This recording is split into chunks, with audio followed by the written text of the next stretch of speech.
이제 52주 동안 주일 예배를 드릴 때 주님의 은혜가 넘치시기를 주님의 이름으로 축복합니다.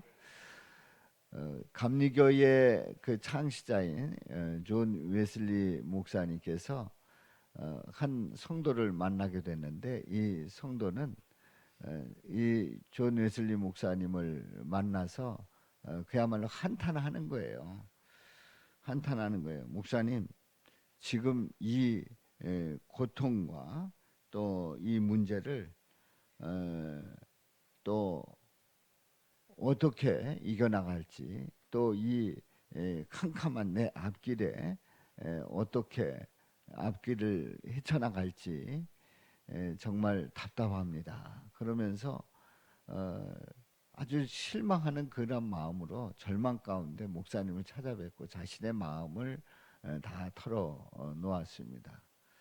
그때에 존 웨슬리 목사님께서 창문 너머로 보이는 그 한 마리의 소를 가리킵니다. 그 소는 그러니까 그 돌담 벽이 있으니까 벽 위로 저 너머를 보고 있는 거예요. 그래서 그 형제에게 이런 얘기를 합니다. 저 소가 왜 저렇게 고개를 들고 저렇게 바라보고 있죠? 그랬더니 이 형제는 글쎄요 하고 있을 때 존 웨슬리 목사님이 분명히 대답을 합니다. 저 소는 돌담을 뚫고 볼 수 없기 때문에 고개를 들고 그 너머를 보고 있는 거라는 거죠. 바로 저 소처럼 형제님도 그냥 그 답답한 그 앞에 문제만 보지 말고 그 너머를 보라고 권면을 합니다. 그리고 그 위에 계신 하나님을 바라보라고 권면을 합니다. 그렇습니다. 우리는 인생을 살아가면서 정말 답답할 때가 있어요. 앞에 꽉 가로막힐 때가 있단 말이지요. 그때 우리는 앞을 볼 수 없기 때문에 답답하고 실망하고 좌절하고 낙심하고 있는데, 그 너머를 봐야 하고 그 위에 계신 하나님을 바라봐야 될 줄로 믿습니다. 어떤 소년이 $5 지폐를 주었어요. 그랬는데 그 지폐를 줍고 나니까 자꾸 뭔가 땅에서 뭐 주울 게 없나 하고 계속 땅만 쳐다보고 다니는 거예요. 이제 그러다가 그 습관이 되고 말았는데, 일생 동안 줍는데 이력이 생겼고, 그리고 계속 땅을 바라보면서 이제 뭐 주울 거 없나 그러고 다닌 겁니다. 그렇게 해서 단추를 29,519개를 주셨다는 거예요. 단추를 말이죠. 그리고 머리핀을 54,172개를 주셨다는 거예요. 얼마나 많이 주셨어요? 그리고 수천 개의 동전을 주었고요. 그 외에 뭐 자질구레한 것들을 많이 주었습니다. 그 소녀는 결국은 평생 그렇게 줍다가 인생을 보내게 됐는데, 그는 푸른 하늘을 바라보면서, 또 들의 꽃을 바라보면서, 또 저 멀리 바라보면서 사는 시간보다 그냥 땅만 바라보고 뭐 주울 거 없나 그러고 인생은 살았단 말이지. 우리 인생은 무엇을 바라보느냐에 따라서 달라집니다. 여러분들 잘 생각해 보세요. 무엇을 보느냐에 따라서 그 사람의 직업이 또 하는 일이 뭔지가 분명히 달라지는 겁니다. 그렇다면 우리는 무엇을 바라보고 살아가야 될까요? 이 세상만 이 세상을 바라보면서 살아가야 될까요? 아니면 저 영원한 나라, 우리 살아계신 하나님을 바라보고 살아가야 될까요? 사랑하는 성도 여러분, 저와 여러분들은 이 세상을 바라보고 이 세상 속에서 낙심하며 또 좌절하며 살아갈 것이 아니라 분명히 살아계신 그 하나님을 바라보면서 소망 중에 능력 가운데 승리하면서 살아가시기를 주님의 이름으로 축원합니다. 오늘 이 본문 말씀은 이사야 선지자가 하나님의 백성들을 위로하면서 전하는 말씀인데요. 이 본문의 이 내용이 세 가지로 요약할 수 있어요. 이 본문의 내용을 세 가지로 요약할 수 있는데, 첫 번째는 하나님께서 이 우주 만물을 창조하셨는데 자꾸 뭐와 비교하려고 하는, 창조주 하나님과 이 세상과 비교하려고 하는 그런 모습을 말하고 있고요. 두 번째는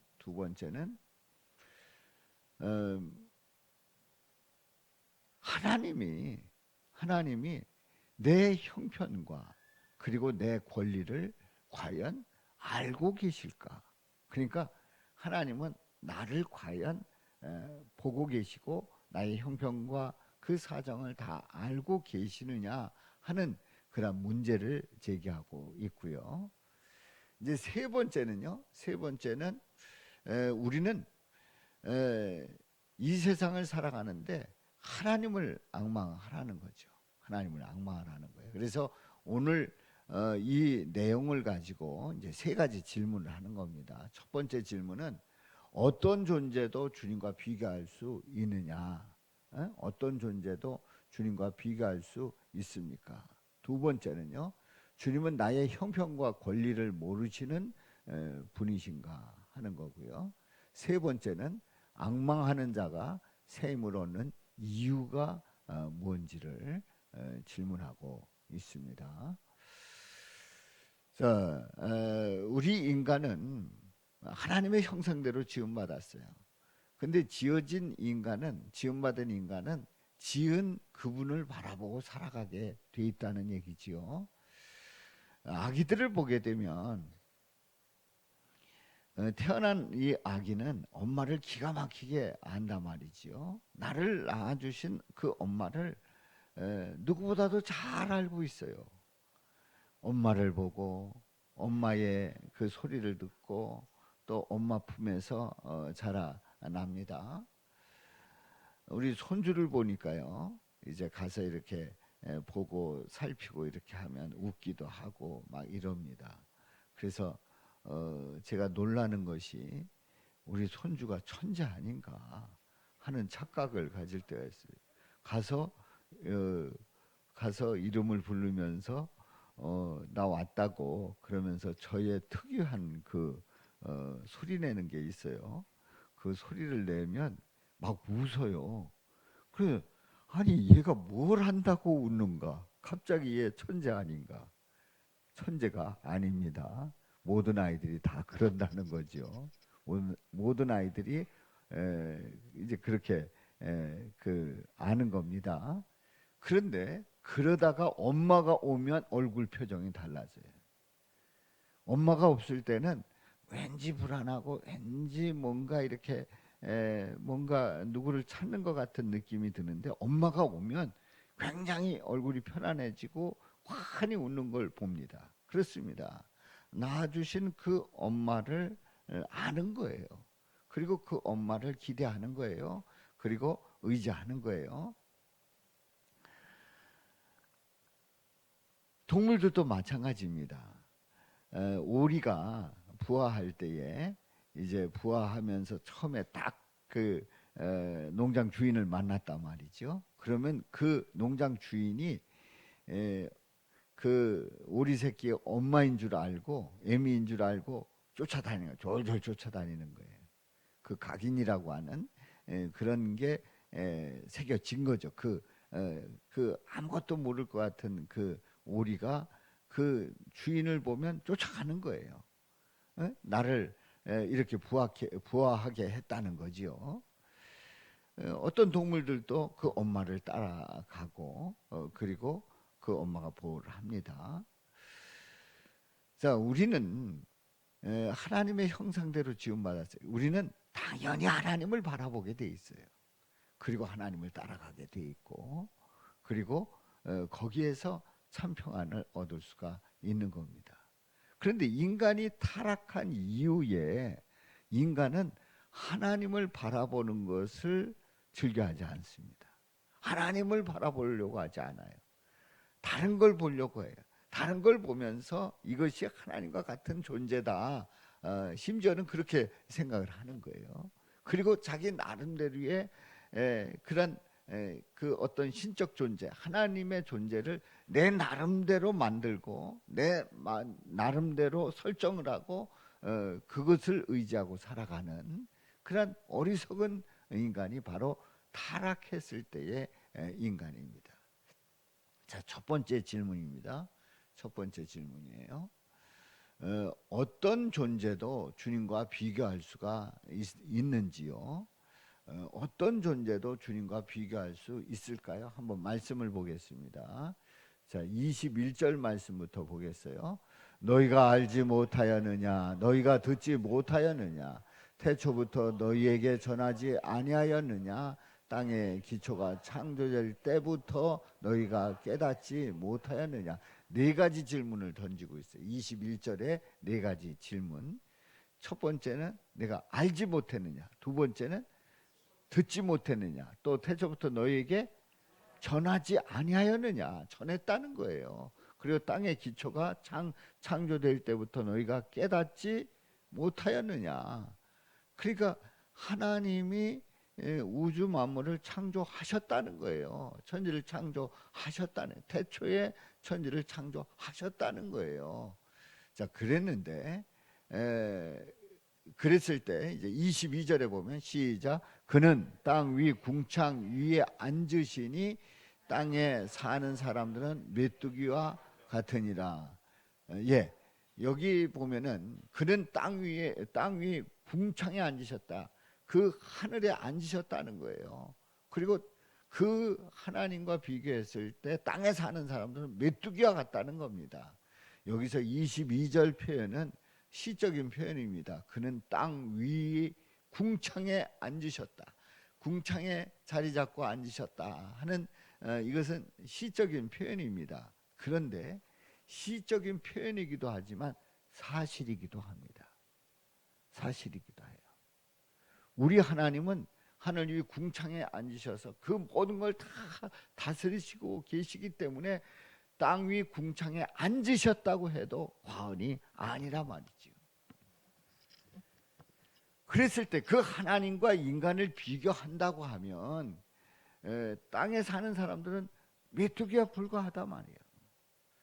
그가 하늘을 차일같이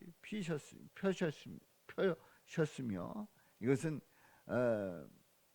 휘장을 피셨다. 하늘을 휘장같이 피셨다는 거예요. 거주할 천막같이 치셨고, 천막을 치셨고. 그러니까 우리 하나님은 어디든지 계시고 거기에서 그 모든 것을 다 펼치고 계시단 말이죠. 그리고 우리 하나님은 이러실 수도 있어요. 23절에 보면 시작. 귀인들을 폐하시며 세상의 사사들을 헛되게 하시나니. 귀인들을 폐하십니다. 세상의 사사들을 헛되게 하십니다. 다시 얘기해서 우주 만물을 창조하신 그 하나님과 사람들 또 귀인들이라고 생각하는 그런 그 모든 것들을 비교할 때 비교가 되지 않는다는 거예요. 자, 그래서 24절을 한번 보겠어요. 24절 말씀 시작. 그들은 겨우 심기고 겨우 뿌려졌으며 그 줄기가 겨우 땅에 뿌리를 박자 곧 하나님이 입김을 부으시니 그들은 말라 회오리 바람에 불려가는 촉에 같도다. 아무리 이 땅에 심고 뿌려지고 그래서 뿌리가 나고 또 뭔가 이렇게 뭐 왕성해질 때, 커질 때에, 그리고 뭔가 세워질 때에 이게 뭐 흔들릴 것 같지 않고, 그리고 이게 어느 누가 넘어뜨릴 것 같지 않아도요, 우리가 그 빌딩을 세울 때에 그 건물을 지금은 뭐 100층 막 이렇게 짓지 않습니까? 뭐 높이가 뭐 그 800m 뭐 이렇게 높이 지금 건물들을 짓고 있어요. 근데 그 건물을 지을 때마다 항상 강조하는 것이 지진에 다 대비가 돼 있고 그거를 다 버틸 수 있도록 건물을 세웠다는 거예요. 그러면서 어떤 누구도 이 건물을 쓰러뜨릴 수 없다라고 말하고, 그리고 그래서 이제 건축을 할 때에 잘 건축을 하고 그 건축물은 실제로 정말 든든한 건축물입니다. 그런데요, 그들은 말라 회오리 바람에 불려가는 초계 같도다. 하나님이 입김을 부실 때에 바람에 불려가는 초계 같다. 여기 초계는 뭐냐면 건불 얘기합니다. 건불, 먼지, 건불 같다 이거예요. 건불 같다 이거예요. 사랑하는 성도 여러분, 우리가 아무리 인간으로서 무엇을 세워놓고 그리고 이게 전부이고 이건 절대 누가 건드릴 수 없고 그렇다고 할지라도, 또 실제로 그런 파워가 있고 힘이 있다고 할지라도 살아계신 하나님께서 만일에 불어버리신다면 먼지처럼 날아가는 거예요.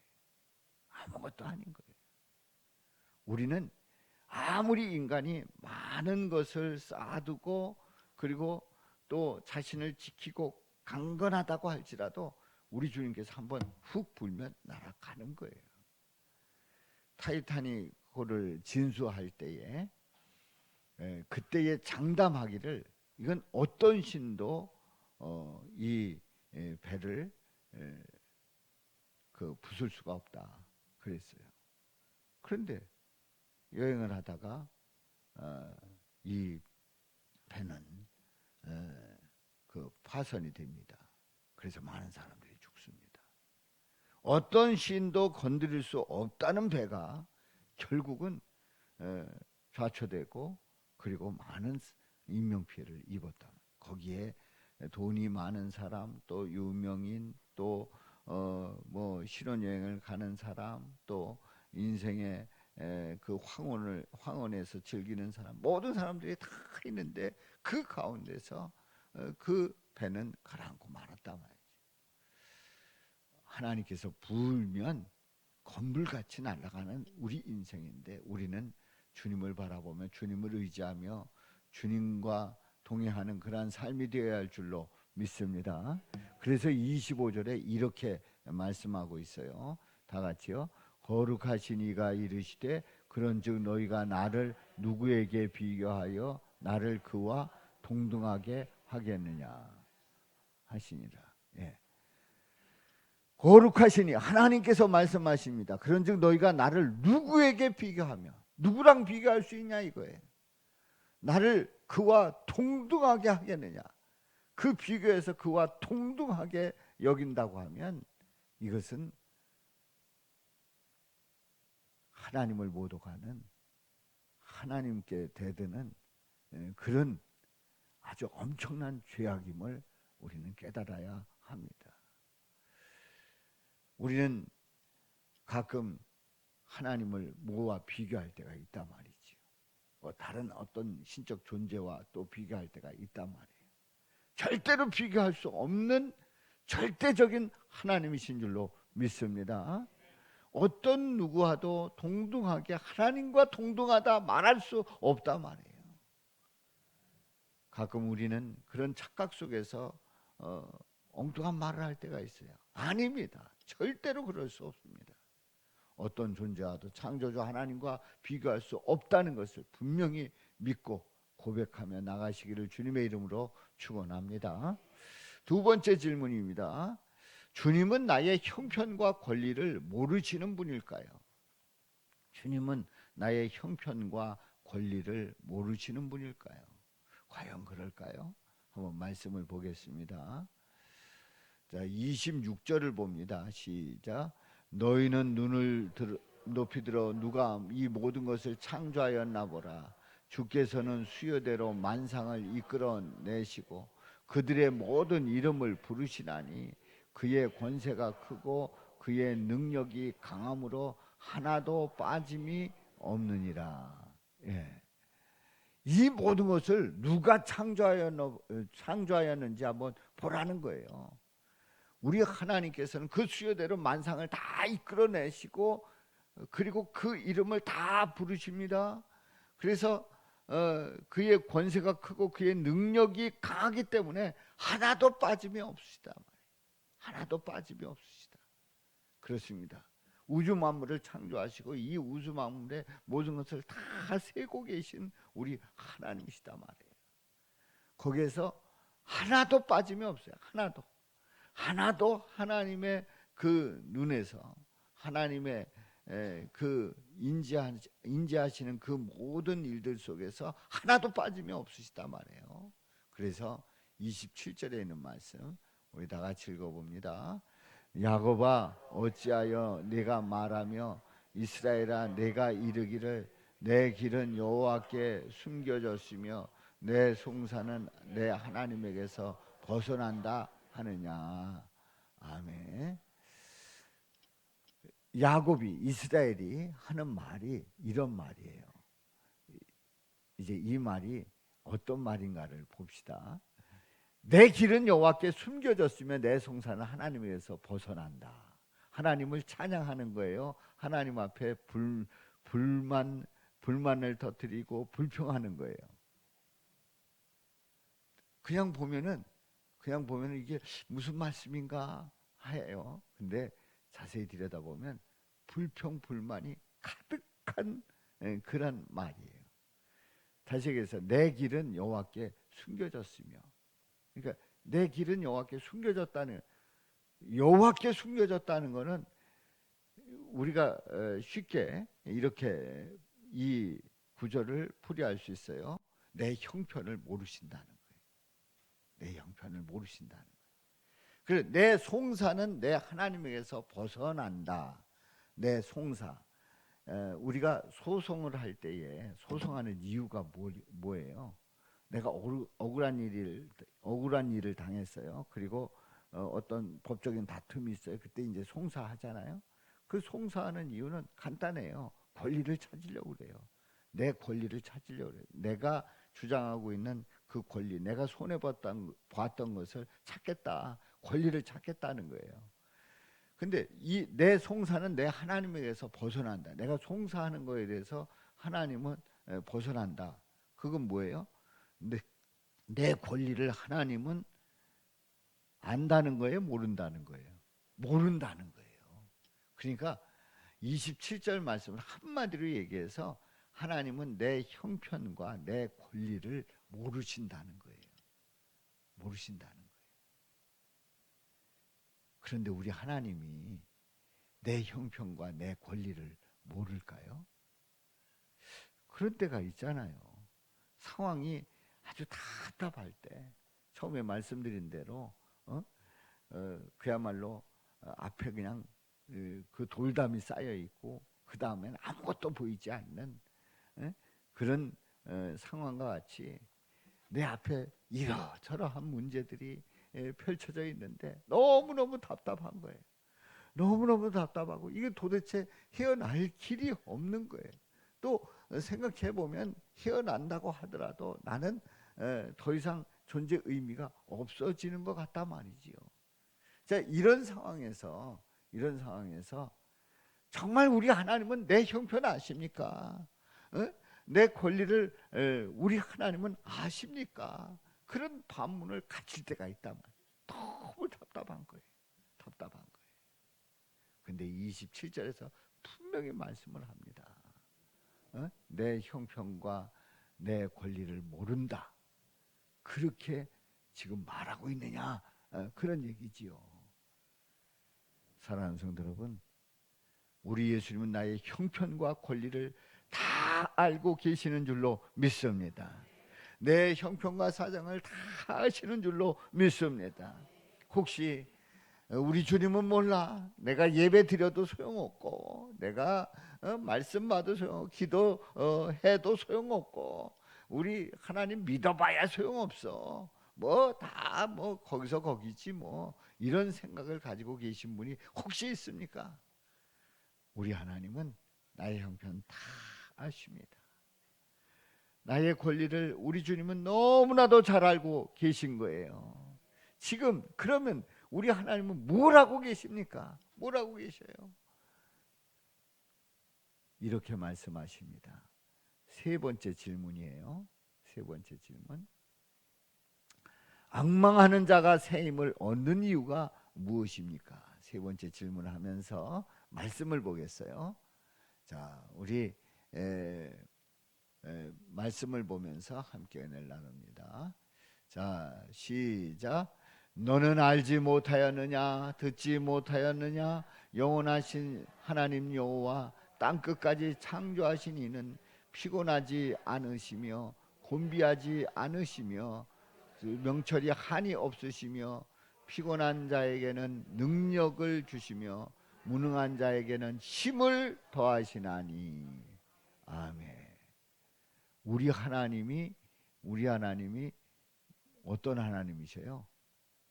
너는 알지 못했냐? 듣지 못했냐? 영원하신 여호와 하나님, 그 하나님은 땅 끝까지 창조하신 우리 하나님이시고 피곤하지 아니하시며 곤비하지 않으시며 명철이 한이 없으신 우리 하나님이신 줄로 믿습니다. 그리고 29절 말씀 보면 29절에 있는 말씀을 좀 더 우리가 깊이 봐야 하겠습니다. 피곤한 자에게는 뭘 주시고요? 능력 주시고 무능한 자에게는 힘을 더하시나니. 할렐루야. 우리 형편과 사정을 다 아시는 하나님, 내가 누려야 될 그 권리를 다 아시는 그 하나님, 그 하나님은 능력과 힘을 주신다는 거예요. 그런데 이 능력과 힘을 어떻게 해서 주실 수가 있습니까? 다시 얘기해서, 아니 주님은 나의 형편과 권리를 모르시는 분입니까? 했을 때에 그 하나님은 우리의 모든 사정을 다 아신다고 그랬어요. 세 번째 질문에서 앙망하는 자가 새 힘을 얻는 그 이유가 뭐냐, 능력과 힘을 얻는 그 이유가 뭐냐 하는 거예요. 사랑하는 성도 여러분, 우리 예수님께서 십자가에 달려 돌아가실 때에 우리 예수님은요, 한마디로 얘기해서 너무너무 피곤하셨어요. 너무너무 무능하셨어요. 아니 예수님이 붙잡으러 온 그 사람들을 물리치지 못했어요. 그냥 붙잡혔어요. 그리고 십자가를 지게 하고, 그리고 그 골고다 언덕을 올라가게 하는데요. 뭐 아무것도 뭐 정하지도 못하고 그냥 그 십자가를 지고 가십니다. 무능하기 짝이 없는 거예요. 그런데 가시다가 쓰러지십니다. 그 골고다 언덕까지 올라가시면서 14번 쓰러지셨다고 그래요. 그런데 너무너무 힘드셔가지고 지나가던 구레네 시몬을 불러다가 십자가를 대신 지게 했어요. 피곤하셨던 거예요. 그야말로 피곤하시고 무능한 대명사가 우리 예수님이셨단 말이에요. 그렇게 해서 예수님은 십자가에 못 박히시고 죽으십니다. 그때 사형언도를 내리고 또 사형을 원했던 그 사람들의 목표는 이루어졌어요. 아주 그들은 의기양양합니다. 우리 예수님은 피곤하게 무능하게 십자가에서 죽으셨어요. 그런데 그 죽으심은 바로 인간들의 그 죄를 위해서 기꺼이 희생 제물로 드려지는 그러한 헌신이었어요. 자신의 몸을 드리셨단 말이지. 왜요? 인간들이 영원히 죽을 수밖에 없고 또 죄로 말미암아 멸망의 길로 갈 수밖에 없는 그 인간을 위해서 그 죄를 대신해서 속죄 제물로 드려졌단 말이에요. 우리 예수님은 무능하고 피곤하게 십자가를 지셨는데 우리 예수님은 그 사망 권세를 깨뜨리시고 사흘 만에 부활하신 줄로 믿습니다. 그 모든 피곤을 물리치신 줄로 믿습니다. 그 무능함을 뛰어넘어서 우리 예수님은 죽으셨다 살아나셨어요. 부활하셨단 말이지요. 그래서 우리 예수님을 믿는 자들에게는 피곤한 자에게 능력 주시고 무능한 자에게 힘을 주시는 줄로 믿습니다. 이런 은혜가 넘치시기를 주님의 이름으로 축원합니다. 그야말로 주님을 앙망하는 자에게 새 힘을 주실 수 있는 이유가 예수님 때문이에요. 우리가 예수님을 믿고 있다고 하면은 그 예수님을 믿을 때 확신을 가지고 그 예수님이 나에게 힘 주신다, 나에게 능력 주신다, 나를 일으켜 주신다, 나를 다시 일어나게 하셔서 뛰어가게 하신다고 하는 그 확신을 가지고 2024년 믿음으로 나가시기를 주님의 이름으로 축원합니다. 그래서 그 다음 구절에 보면 이렇게 말씀을 합니다. 30절 31절 시작. 소년이라도 피곤하며 곤비하며 장정이라도 넘어지며 쓰러지되 오직 여호와를 앙망하는 자는 새 힘을 얻으리니 독수리가 날개치며 올라감 같을 것이요 다른 박질하여도 곤비하지 아니하겠고 걸어가도 피곤하지 아니하리로다. 아멘. 이런 일들이 누구 때문에 일어나는 일이라고요? 예수님 때문에. 예수님이 나를 위해서 십자가에서 고난받고 죽으신 그 놀라운 은혜 때문에 우리는 그 예수님으로 말미암아 우리 하나님을 바라볼 때 새 힘을 얻는 줄로 믿습니다. 독수리가 날개치며 올라감 같은 그런 모습으로 우리는 날개치며 날아가게 될 줄로 믿습니다. 다른 박질하여도 곤비하지 아니하고 걸어가도 피곤치 아니하는 놀라운 역사가 저와 여러분들에게 넘치시기를 주님의 이름으로 축원합니다. 우리 예수님께서 제자들을 전도 내보내실 때 이런 말씀을 하십니다. 이해되지 않는 말씀을 하시는 거예요. 도저히 이해되지 않아요. 한번 보겠어요. 자, 우리 3절에서 5절 우리 다 같이 시작. 여행을 위하여 아무것도 가지지 말라. 지팡이나 배낭이나 양식이나 돈이나 두 벌 옷을 가지지 말며 어느 집에 들어가든지 거기서 머물다가 거기서 떠나라.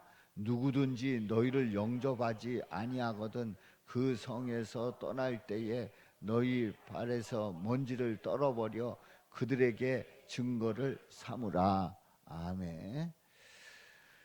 한마디로 얘기해서 전도자를 환영하지 아니하고 내치면 손해 본다는 거예요? 아니면 잘한다는 거예요? 손해 보는 거예요. 그거 큰 실수한다는 거예요. 5절 말씀은. 그리고 이 3절과 4절 말씀은 이 세상 말로 쉽게 얘기해서 무대뽀예요. 무대뽀로 나가라는 거예요. 자, 여행을 위하여 아무것도 가지지 말래. 지팡이나 배낭이나 양식이나 돈이나 두 벌 옷을 가지지 말라는 거예요. 그리고 어디서 거하냐? 어느 집에 들어가든지 거기서 머물다가 거기서 떠나라. 3절과 4절에 있는 이 말씀은 어떻게 보면 무모하기 이를 데 없어요. 그런데 실제로 전도를 나갈 때에 이런 3절과 4절의 모습으로 전도 나가시는 분들이 있어요. 실제로 이 말씀 그대로 아무것도 가지지 않고 전도하시는 분들이 있어요. 제가 아는 잘 알고 있는 어느 목사님은 차에 기름도 없는 겁니다. 그런데 그냥 그 어떤 그 감동이 왔을 때 전도 나가야 될 때 나가는 목표 어떤 지역에 전도를 나가는 겁니다. 그리고 가서 만나서 전도하고 또 우리 주님께서 이러한 뜻이 있다고 전할 때에 거기에 놀라운 역사들이 일어나는 그런 전도의 경험을 이제 간증하는 걸 들어보고 제가 정말 감동이 됐어요. 한 번은 돈 한 푼 없었는데 가다가 그 강변에서 잠시 쉬고 있었대요. 근데 쉬고 있는데 그 뭔가 뭐 호빵이 먹고 싶고 막 이랬는데 강가에 이렇게 있는데 10,000원짜리가 떠오르라는 거예요. 10,000원짜리가 10,000원짜리가 강물 위에 떠오르. 뭐가 막 이렇게 그 저기 움직이면서 이렇게 흘러 내려오는데 보니까 10,000원짜리더라는 거죠. 그래서 야, 주님께서 이렇게 사랑하는구나. 그래서 그걸 가지고 그 뭐 호빵인가를 사 먹으려고 하다가 우리 주님께서 주신 이걸 도저히 살 수가 없다 그러고 그 사 먹지는 못했다고 그러더라고요. 그런데 놀라운 거는 이 말도 안 되는 이런 그 전도 형식으로 전도를 나가는데 거기에 놀라운 하나님의 책임져 주시는 역사를 체험하고 있더라고요. 러시아에서도 러시아 신학교가 이제 신학생 훈련을 하는데 그 신학생들을 훈련해 가지고 시베리아 횡단철도가 있지 않습니까? 그러면 그 한 해 동안 공부를 하고 그리고 이제 하나 그 1년을 마치고 방학 동안에 시베리아 횡단 열차를 타고 가면서 그 역에서 내려가지고 한 팀이 내려가서 그 동네를 그냥 가는 거예요. 잘 알지도 못하는데.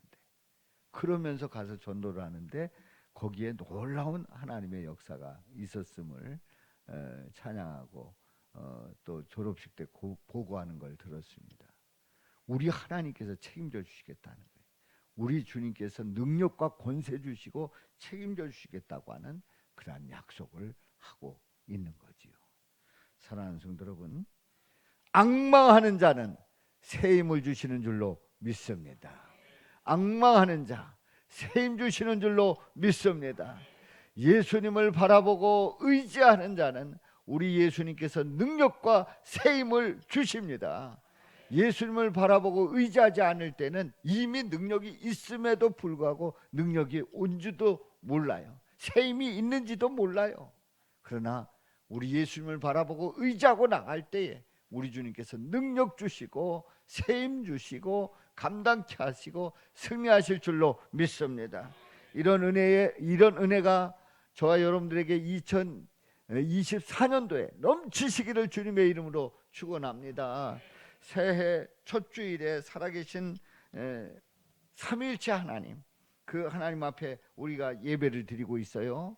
이제 앞으로 52주 동안 예배를 드릴 때에 주일마다 그 예배마다 하나님의 은혜가 넘쳐서 능력과 새 힘이 넘치는 그 고백이 매주일 넘치시기를 주님의 이름으로 축원합니다. 그래서 성도 여러분 모두가 한 분 한 분이 예수님의 능력 가운데 붙잡힌 바 돼서 승리하시기를 주님의 이름으로 축원합니다. 그리고 여러분의 가정이 우리 예수님의 능력과 새 힘으로 그동안에 좀 힘들고 어렵고 또 사기가 떨어져 있고 또 좀 우울하고 또 뭐가 잘 안 되고 그랬던 그런 가정들이 예수님의 능력으로 새 힘 주셔서 다시 일어나는 역사가 있기를 주님의 이름으로 축원합니다. 여러분이 모이는 속회도 말이지요, 또 선교회도, 그리고 우리가 또 전도 나갈 때 우리 주님께서 능력 주시고 샘 주셔서 놀랍게 주님의 은혜 가운데서 능력 주시는 가운데 승리하는 역사가, 열매 맺는 역사가 함께하기를 주님의 이름으로 축원합니다. 믿음으로 나갈 때에, 확신 가지고 나갈 때 우리 주님 우리를 버리지 아니하십니다. 우리를 붙들어 주십니다. 창조주 하나님이 그 어떤 것과 비교할 수도 없는 그 하나님께서 우리를 이렇게 예수님을 보내셔서 우리를 확실하게 구원하여 주시고 능력 주시고 샘 주시겠다고 말씀하셨단 말이지요. 그래서 독수리가 날개치며 올라가는 그 힘찬 모습이 바로 여러분의 모습이 될 줄로 믿습니다. 그렇게 되기를 주님의 이름으로 축원합니다. 그렇습니다. 시작이 반입니다. 시작이 반이라고 그랬어요. 벌써 첫 주 예배 드렸는데 이미 몇 주 예배 드린 거나 마찬가지예요. 25주 예배 드린 거나 마찬가지예요. 우리는 이미 이 한 해를 힘차게 능력과 세임 주시는 그 하나님을 바라보면서 주님을 앙망하면서 나갈 때마다 승리의 역사가 1년 내내 펼쳐지는 그런 은혜가 함께 하시기를 주님의 이름으로 축원합니다. 자, 우리 한번 이렇게 고백을 합니다. 세상을 바라보면 곤비하여 넘어지고 쓰러지지만 주님을 바라보면 능력과 새 힘으로 독수리처럼 날개치며 올라간다.